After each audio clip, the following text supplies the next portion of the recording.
Opa, tudo bem? Eu sou o Luiz Camargo e seja muito bem-vindo.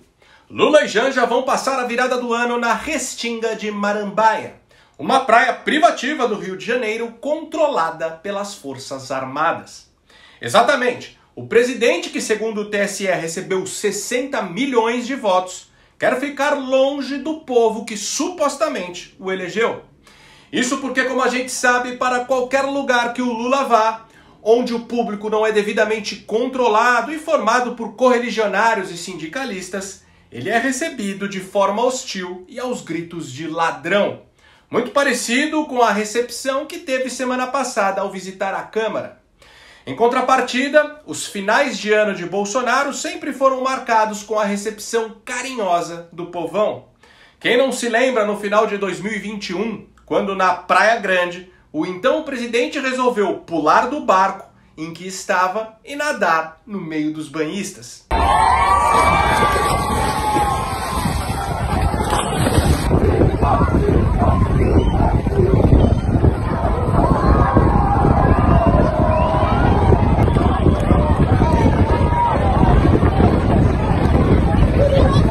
Esse ano não foi diferente. Olha a recepção que Bolsonaro teve ao sair do aeroporto de Maceió.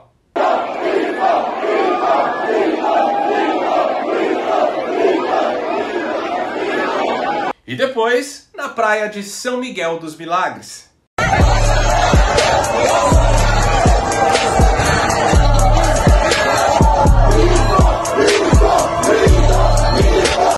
Porém, este é o candidato que perdeu as últimas eleições. O que ganhou não anda no meio do povo e quando quer curtir uma praia, ele manda fechar só para ele. Mas enfim, enquanto você comemorava o Natal, o vagabundo que ocupa a presidência do país e a sua sugar primeira-dama gastaram quase 27 milhões com reformas e móveis de luxo nos palácios. Enquanto você se arrumava para jantar em família, o orçamento de 2024 foi aprovado com cortes na educação, na saúde, no PAC e com aumentos para o fundão eleitoral, 4,9 bilhões, e para emendas parlamentares, 53 bilhões. Tudo devidamente aprovado pelo Congresso mais conservador de todos os tempos. Mas calma que tem mais. Enquanto você comia seu peru de Natal, o governo conseguiu piorar a previsão do rombo fiscal, alcançando incríveis 177 bilhões. Já na Previdência, o rombo totalizou 267 bilhões. As estatais que nos períodos de Bolsonaro atingiam lucros recordes, agora atingiram prejuízos recordes. Estamos falando em mais de 5 bilhões de prejuízos que serão pagos do nosso bolso, visto que os passivos dessas empresas são liquidados com o dinheiro do Tesouro Nacional. E por fim, enquanto você se deliciava com o pavê de chocolate da sua tia, o Haddad anunciava a reoneração do diesel já para 1º de janeiro. Agora junte isso tudo com a PEC da transição, com o calabouço fiscal, com a reforma tributária, que além de gerar o maior IVA do mundo, permitirá a incidência de tributo sobre tributo, e com o fato de que Campos Neto, responsável por controlar a inflação, mesmo com toda a gastança da quadrilha que voltou à cena do crime, será substituído por alguém da confiança do Cachaça. Tudo isso significa que em 2024, finalmente receberemos a tão prometida picanha. Só que ela vai entrar direto no nosso traseiro. E se você pertence à classe média, se prepare, pois a picanha que vai entrar no seu traseiro será mais grossa. Mas tudo isso tem método. Se trata da preparação do terreno para o regime que o Lula sempre quis estabelecer neste país. Calma que você já vai entender o que eu estou querendo dizer. Mas antes de nos aprofundarmos neste assunto, já deixe o seu like no vídeo e um comentário qualquer, nem que seja só um alô mesmo, pois isso faz com que a plataforma entregue o vídeo para mais pessoas. Aproveita também e confere se você continua inscrito no canal, aciona o sininho das notificações e, se for novo por aqui, me dê essa moral e se inscreva no canal. Pessoal, meu canal foi desmonetizado em setembro do ano passado, pode-se dizer que pelo mesmo motivo que Bolsonaro ficou inelegível. apontar as incongruências do nosso sistema eleitoral, principalmente por conta de um vídeo em que relatei todos os fatos bizarros que sucederam à invasão hacker aos computadores do TSE. Desde então eu não ganho nenhum centavo para fazer conteúdo aqui. Sendo assim, se você acha meu trabalho importante, considere ajudar a manter esse canal em plena atividade. Você pode fazer isso de duas maneiras: contribuindo com qualquer valor através do nosso Apoia-se, o link está aqui na descrição do vídeo e também fixado no primeiro comentário, ou você pode contribuir através do Pix. Minha chave Pix é o e-mail luiscamargopix@yahoo.com. Luiz Camargo Pix tudo junto, luiz com z, @yahoo.com. É só .com, não tem BR. Se desejar, dê um pause aí no vídeo para fazer a sua contribuição, que eu ficarei imensamente grato. Afinal, agora eu só posso contar com você. Feito? Então vamos lá. Fernando Haddad está para anunciar um conjunto de novas medidas para o aumento da arrecadação do governo federal. Para variar, né? Seu desafio é cumprir a meta fiscal de déficit zero previsto para o ano que vem. Uma tarefa quase impossível. Uma das suas missões é cobrir valores que deixarão de ir para o caixa do governo com a derrubada do veto à prorrogação da desoneração da folha de pagamentos. Cálculos da equipe econômica da pasta da Fazenda indicaram que o impacto desse benefício chega a 18 bilhões de reais em 2024. Sendo assim, há a possibilidade de que Haddad, além de continuar criando novas taxas e novos tributos, leve adiante a ideia de apresentar uma medida provisória reduzindo o número de setores beneficiados. Mas enfim, você sabia que todos nós trabalhamos desde janeiro até o início de junho exclusivamente para pagar impostos? Exatamente. Você trabalha janeiro, fevereiro, março, abril e maio só para atender os caprichos de seu pior inimigo, o Estado brasileiro. O Brasil é um dos países onde mais se paga imposto no mundo. Aqui o rendimento médio é tributado em torno de 40%, incluindo impostos sobre a renda, patrimônio e consumo. A título de comparação, os Estados Unidos tributam praticamente metade disso. Além disso, enquanto nos Estados Unidos ou em qualquer país desenvolvido a maior carga está sobre a renda, no Brasil está no consumo, o que prejudica diretamente os mais pobres. A reforma tributária que foi aprovada no Congresso Nacional, depois do governo bater todos os recordes na distribuição de emendas, não veio para você pagar menos imposto, tampouco para inverter essa lógica entre renda e consumo. Pelo contrário, você vai pagar mais imposto e a carga sobre o consumo será elevada à estratosfera.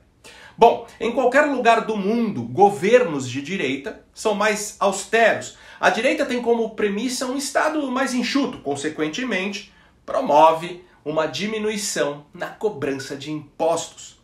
Já governos de esquerda aumentam a máquina pública e a intromissão do Estado na sociedade. Sendo assim, para bancar a hipertrofia estatal, se faz necessário aumentar a arrecadação. Obviamente que uma reforma tributária que foi defendida por toda a esquerda brasileira, de Boulos a Ciro Gomes, não vai ter como meta a diminuição da arrecadação. Tanto que em julho o Estadão estampou a seguinte manchete, abre aspas, por mais receita, Haddad quer mudar logo a tributação do IR, fecha aspas. Com certeza você já ouviu falar na curva de Laffer. Em 1970, o economista americano Arthur Laffer sugeriu a existência de uma relação não linear entre as taxas de imposto e a receita fiscal. Funciona assim. Quando as taxas de impostos são muito baixas, o governo arrecada pouca receita. E não precisa ser um gênio para chegar nesta conclusão.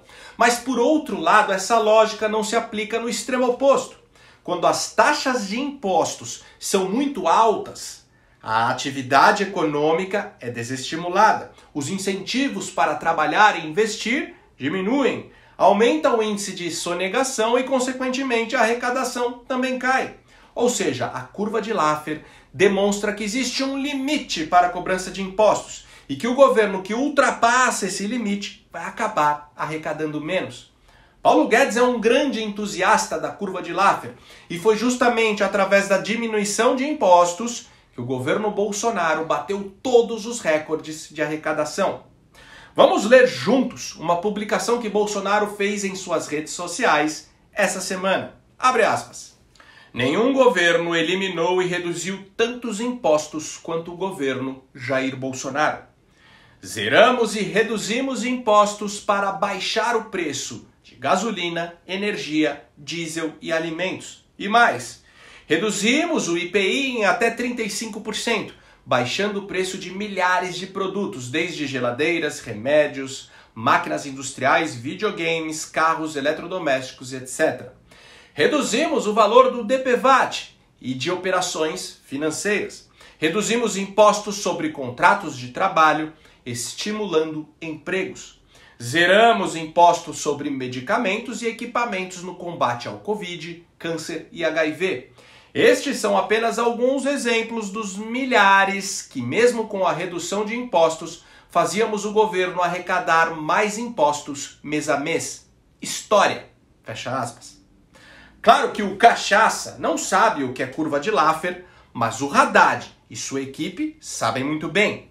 No entanto, temos que entender que para essa quadrilha que tomou o país de assalto, quebrar a classe média é mais importante do que apenas arrecadar mais receita.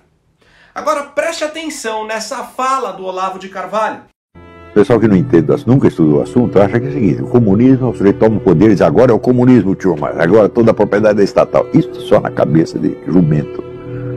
Karl Marx dizia que a propriedade tem de ser estatizada progressivamente, lentamente, através da taxação progressiva. Aumentar imposto, aumentar imposto, aumentar imposto, e isso vai estrangulando os caras e transformando os empresários cada vez mais em escravos do governo. Que é um processo que o nazismo fez igual, colocar o empresariado de joelhos. Só que o nazismo queria parar aí. Vamos dizer, o nazismo se contentava com o socialismo.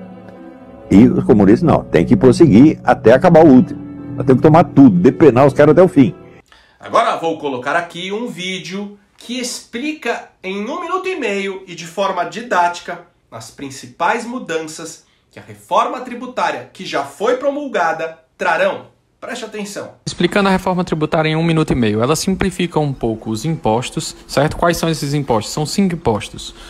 O IPI, que é o Imposto sobre Produtos Industrializados, Imposto Nacional.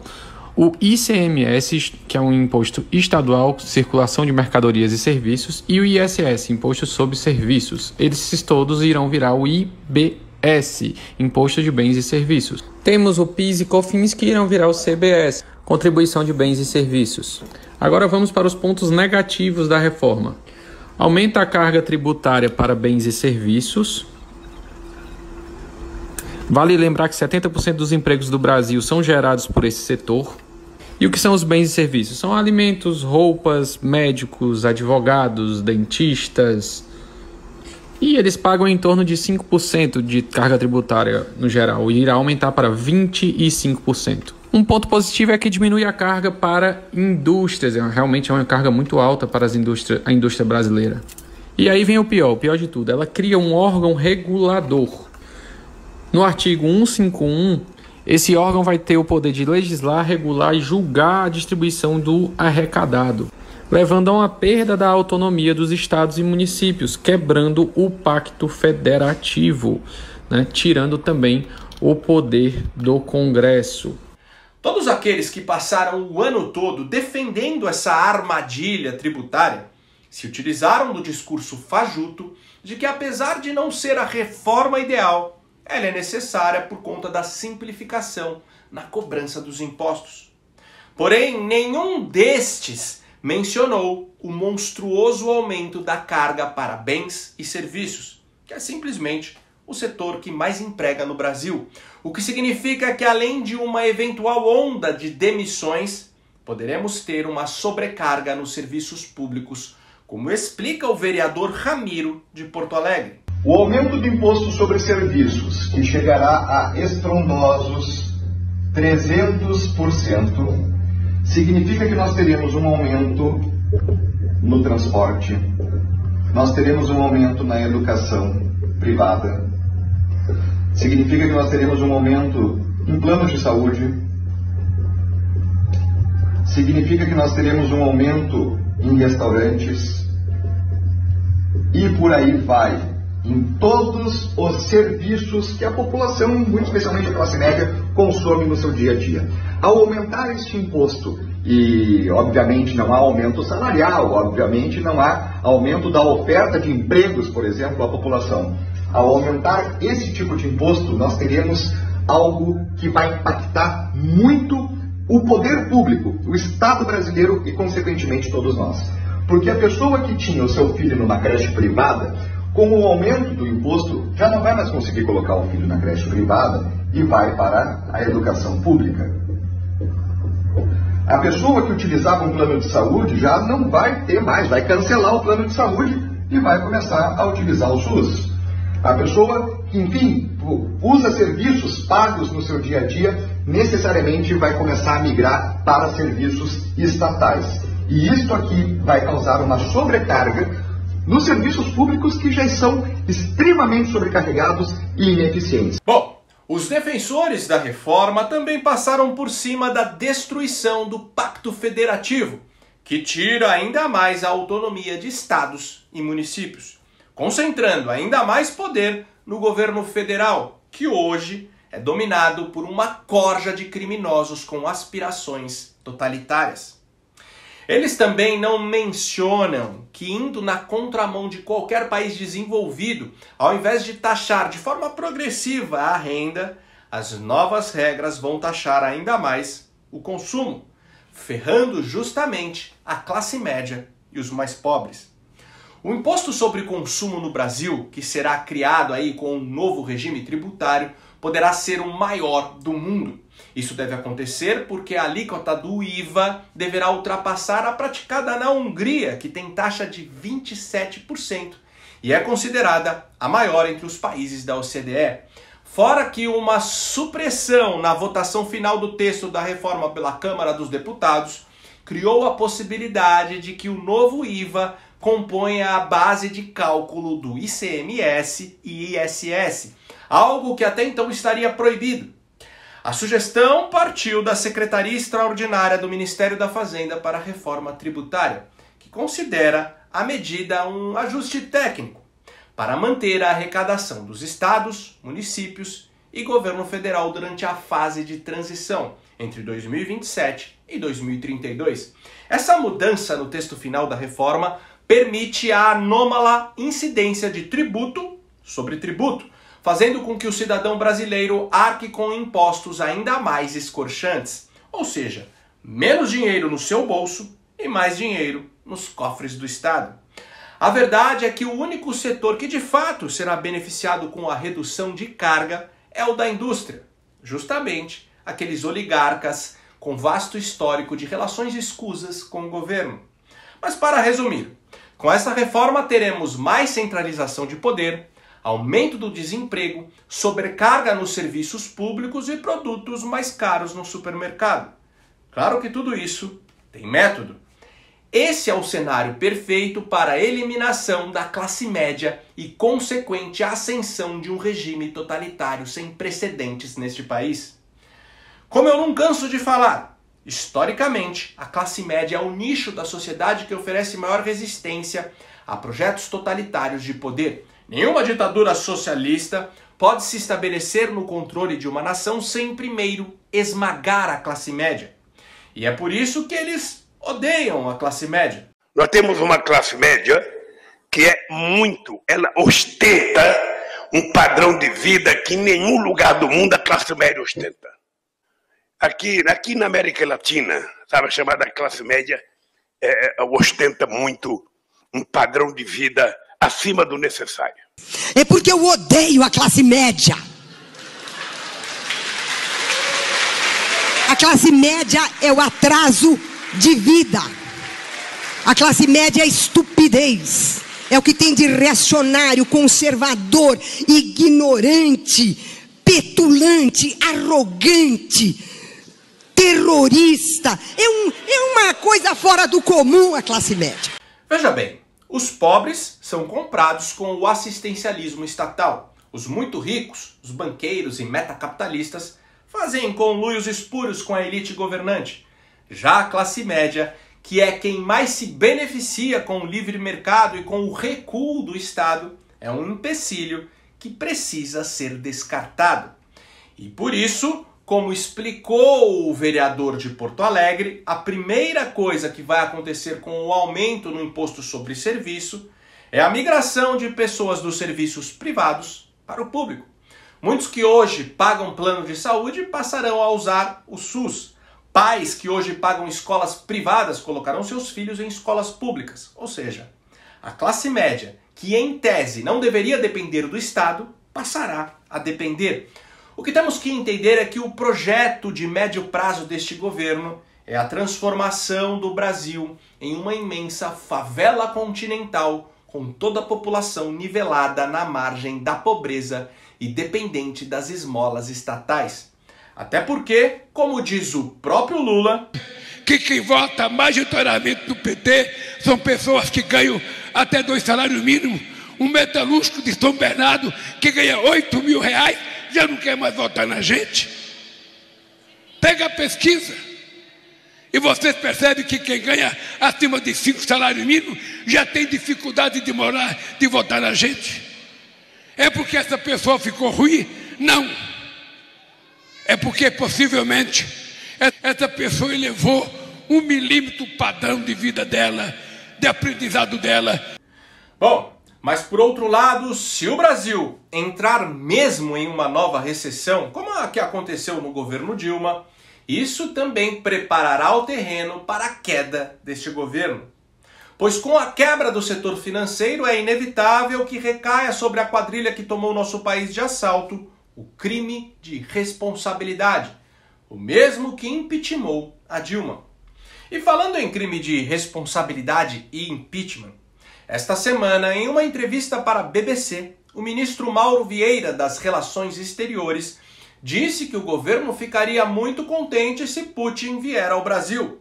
Vieira ainda afirmou que o governo não tomaria nenhuma iniciativa para prender o mandatário russo, visto que o Tribunal Penal Internacional emitiu um mandado de prisão por crimes de guerra cometidos por Putin na Ucrânia. No entanto, o Brasil é signatário do Tratado de Roma e por isso tem a obrigação de respeitar o Tribunal Penal Internacional. No entanto, como a gente sabe, Lula colocou o Brasil no eixo do mal e jamais vai respeitar os tratados internacionais que coloquem seus amiguinhos ditadores em maus lençóis. No encontro dos BRICS que ocorreu na África do Sul, Putin não compareceu, justamente porque ficou com medo de ser preso, visto que a África do Sul também é signatária do tratado. O que não ocorreria no Brasil, já que aqui o pigmeu diplomático faz questão de acolher toda a escória mundial, de terroristas a genocidas. Mas o ponto não é nem o fato do Brasil, em uma suposta visita de Putin, ser o pivô para a desmoralização do direito penal internacional, mas sim de que só essa declaração do ministro das Relações Exteriores já pode ser considerada um crime de responsabilidade.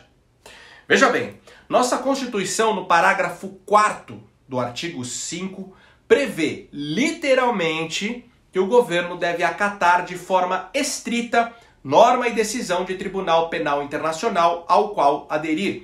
E nós somos signatários do Tribunal de Haia. Sendo assim, não observar dispositivo tão cristalino inserido no rol de direitos e garantias fundamentais é atentar diretamente contra a Constituição, que é uma das modalidades principais de crime de responsabilidade. Ou seja, se o Putin visitar mesmo o Brasil e não for preso, como afirmou o ministro Mauro Vieira, o Congresso teria a obrigação máxima de iniciar um processo de impeachment contra o criminoso que ocupa a presidência da República.